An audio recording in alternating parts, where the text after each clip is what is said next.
Nag-iwan tayong message dito. So, umpisa pa lang na reading. Mamaya natin babasahin sa dulo.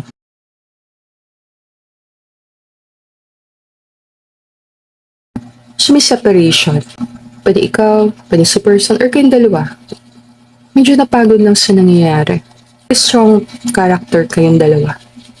Yung una queen na lumabas, Queen of Wands, and sa king naman, si King of Swords. Heart and mind. So, ikaw susunod mong heart mo, si person susunod niyang isip niya. So, very strong yung energy. Anong itsura nito? Kung pareho kayong very strong personalities, nagka-clash kayo. Ngayon, sa time na to, napapanaginipan mo palagi si person or lagi siyang pumpasok sa isip mo. May possibility na umiiyak ka dahil sa kanya. Kung hindi naman umiiyak, nalulungkot.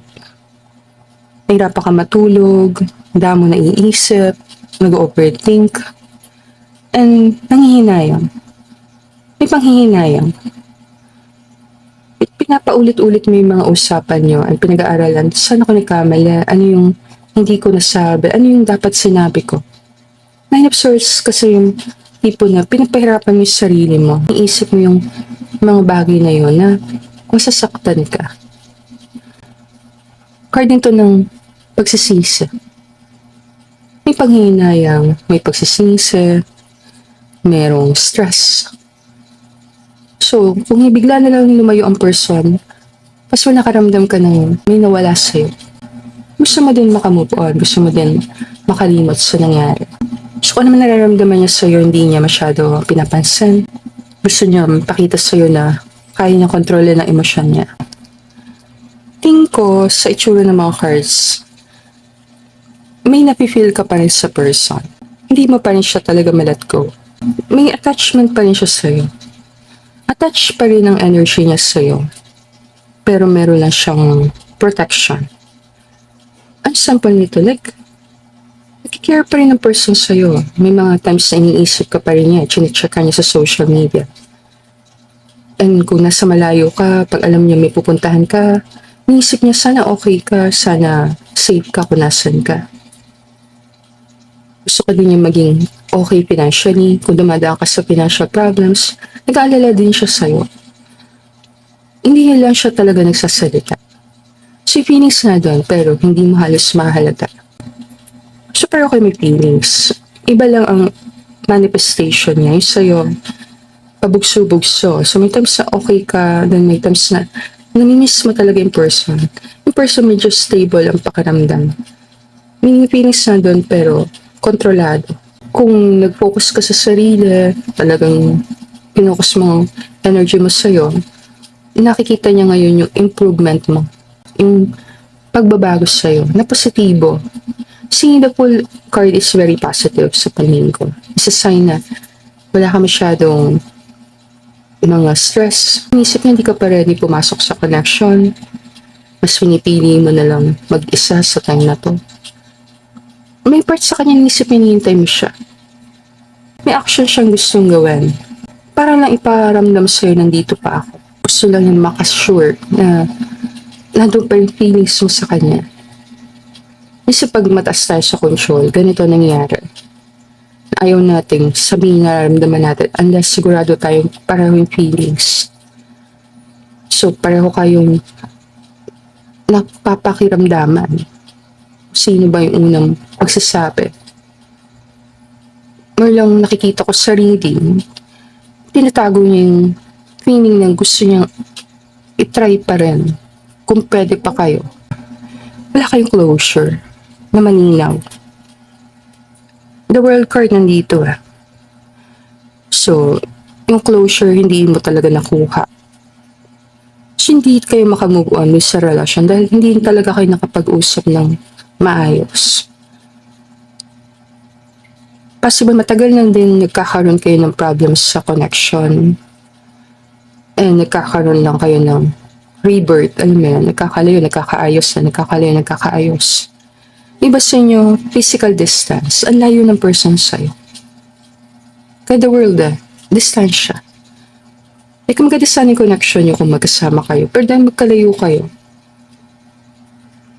nahihirapan yung connection mag-survive. Nahihirapan kayong patatagin yung connection dahil magkaibang lugar talaga kayo. Magkaibang lugar sa mundo. Like kung nasa abroad ka or nasa abroad ang person or nasa magkaiba kayong bansa. Kung long distance relationship, isa yan sa challenge ng connection.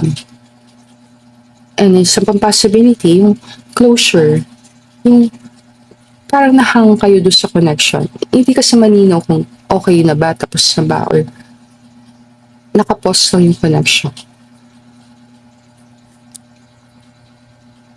So, ang kailangan dito is i-close ang cycle. So, meaning, para magsimula kayo ng person, may cycle na kailangan mag-close. Like, example, mayroon na siyang ibang tao ngayon, ibang karelasyon, at kailangan mag-close ang chapter nila para makapagsimula kayo ng panibago. So, yung challenge is mag-close ng chapter. May kung may hang up si person sa mga tao sa nakaraan or nasa ibang connection pa siya, kailangan bigyan niyo ng closure para magsimula kayo. Hindi siya makapunta sa chapter kasama ka kung nado siya sa kabila. So, pag-aralan, ano sa tingin mo yung pinaka mahirap na challenge na hinaharap ng connection nyo?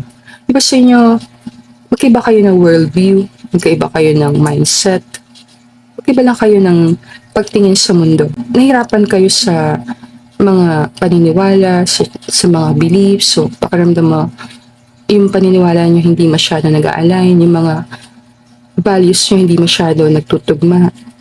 Yung compatibility nyo masyado malayo.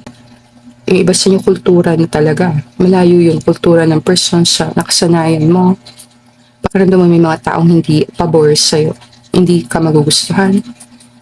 Yung iba naman, yung possibility na may takot din na what if may iba pang person na para sa akin. Bigyan lang kita ng mga possible challenges ng connection. Ano yung kailangan mong gawin para maging maayos yung connection? Or ano kailangan magbago? So, kailangan mong palayaan ang sarili mo sa guilty feeling kung meron ka nun. Or stress na galing pa sa nakaraan. Hindi natin sinasabi na tanggalin mo na yung responsibilities mo. Hindi naman. Kasi kung may mga responsibilities ka, dala-dala mo yan kahit saan ka magpunta. Hindi mo siya pwedeng basta bitawan. Kung personal mo talaga siyang responsibilidad, kailangan mo siyang dalhin. Papakita lang dito na kung isa sa inyo or pareho kayo may mga responsibilidad, may mga nagpapabigat doon, kailangan harapin yon. Kung isa sa inyo meron siyang bagay sa nakaraan na hindi pa binibitawan, mga relasyon na hindi nag-close, mga tao na dapat kinalimutan na, kailangan na din yung i-let go. Kung gusto nyo mag-work yung connection para mas gumanda siya, may mga tao, may mga sitwasyon na kailangan palayain. Example nito, kung magkalayo kayo and gusto nyo mag-work yung connection, then possible ang sacrifice kailangan mangyari. Isa sa inyo kailangan mapalapit to sa isa. So, kung ikaw pupunta sa kanya or siyang pupunta sa'yo, yun ang kailangan mangyari. Kung may mga bagay na nagpapabigat sa connection, kailangan pag-aralan kung dapat ko ba itong dalhin. Kung may mga trauma sa nakaraan, yan. Kailangan mag-healing ka sa trauma ng mga nakaraang relasyon. Meaning, yung kasalanan ni Juan, hindi kasalanan ni Pedro. Kapag itila kita. Baka nalilito Isang ganyan pagalit tayo sa isang tao, niisip natin, ganun din yung person. Misa kailangan natin tingnan siya na magkaiba silang tao. Kung may mga trauma lang, kung may mga tao ka nakilala sa nakaraan na kahawig niya or kaugali niya or may nagawa sa yung mali, kailangan mo lang pag-aralan na ito bang person na to is katulad nila or iniisip ko lang na katulad siya nila. Kaya the world na yan generalization. Pag nasaktan ka, hanggat kaya iwasan na i-generalize na lahat kasi ng mga tao ganito. Yung mga gano'n. Kasi yan yung magiging worldview mo. Ganyan mo makikita yung mga tao. Ayan din mararanasan mo. Napakita lang dito na kung mapikat talaga sa yung connection, nahihirapan ka talaga, then wala masama na ibaba mo na yung pansamantala. Kung nagpapabigat sa yung connection, then i-let go mo pansamantala. Hindi ko letting go ang kailangan. Tingin ko maraming nangyari sa connection na mabibigat. Hindi lang sa'yo, pati kay person. Possible pareho kayong maraming responsibilidad sa buhay. And yung mga bagay na yan, nakaka-apekto talaga yan sa connection yung dalawa. Kung magkaiba kayo ng mundong ginagalawan, at magkaiba talaga kayo ng nararanasan sa time na to. Wala ka nakikitang paraan para mag-connect kayo ng person, then mahirap talaga siya. Palilipasin ni person yung time. Patatakbuhin niya talaga yung oras. Papalipasin niya. Sinito pantakasan dito sa reading, so sign to na mabagal, sobrang bagal ng takbo. So yung dating niya, nakamubuan ka na, masaya ka na sa life mo, okay ka na sa life mo, and meron kang something na bago na dumating, na pinagkakaabalahan mo, saka dadating ang person na biglang, boy pa pala. Pag tila kita, bigla na lang nagpakita sa'yo. Pwede ka niya kasi isuppress, bigla na lang siya magparamdam sa'yo sa time na hindi mo talaga na-expect. Pwede kayo maging maayos ng person. Like, pwede naman kayo maging stable sa connection. Like, yung connection pwede naman siya maayos. Pero magiging issue nyo sa connection is pareho kayo emotionally guarded. Anong potential ng connection? Tingin ko, kailangan mag-mature ang isa sa inyo. Ngayon, kailangan mo pumili. Sino kaya? Dahil yung energy mo, emperor kasi siya. So, tingin ko siya. Tingin ko siya kailangan niya mag-mature. Hindi ko nakakal. Pag sa akin kailangan niya mag-mature, kasi dinidismiss niya yung pakiramdam niya, yung feelings niya. And kung may feeling ka may third party nandun, na kailangan talagang resolbahin mo. May potential na connection kung pareho kayo mag-mature. Kung pareho kayong magiging open sa pagsasabi ng totoong nararamdaman. Kung yung mga bagay na hindi nyo napapagkasundoan noon, pag-usapan nyo mabuti. Yung card lang nagsasuggest na mas magiging maganda siya kung may pag-uusap talaga. Hindi nagkakaroon ng mind games, ng selosan, yung mga bagay na yan. Mas magiging maganda kung may trust, may tiwala sa isa't isa. Ngayon, pag-aralan mabuti. O sa general reading, you have to use your intuition dahil collective energy yung chine-channel ko dito. So, hindi lahat ng general readings mag-resonate sa'yo. Paalala lang yon. I-fit mo kung fit sa life mo, kung nag-resonate ka. Kunin mo yung mga impormasyon na nag-resonate sa'yo. Tarot card reading is gabay. Gabay siya. Tayo pa rin magdedesisyon. Yung flow lang ng energy, nagsimula siya sa masakit na pagtatapos and nag-ending siya sa stability. So, ang sample nito, kung iniwan ka ng person dahil sa pangarap niya, then babalikan ka niya kapag nabuo na siya as a person, naabot na niya yung mataas sa pangarap niya, ready na siya sa commitment, dahil saka siya babalik.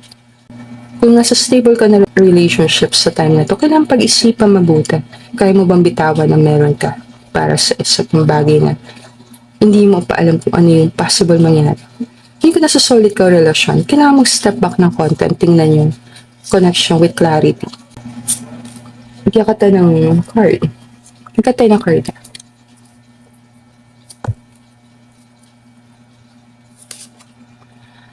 Reminiscing, keepsake, perception, learn from the past. Yes. Matuto tayo sa nakaraan. Make memories. Yes. So, sign yun. Anong sign na ito yung reading mo? Marami kang pictures ni person, or may ka talaga mag-picture, or pinicturean ka niya. Iwawa siyang photographer.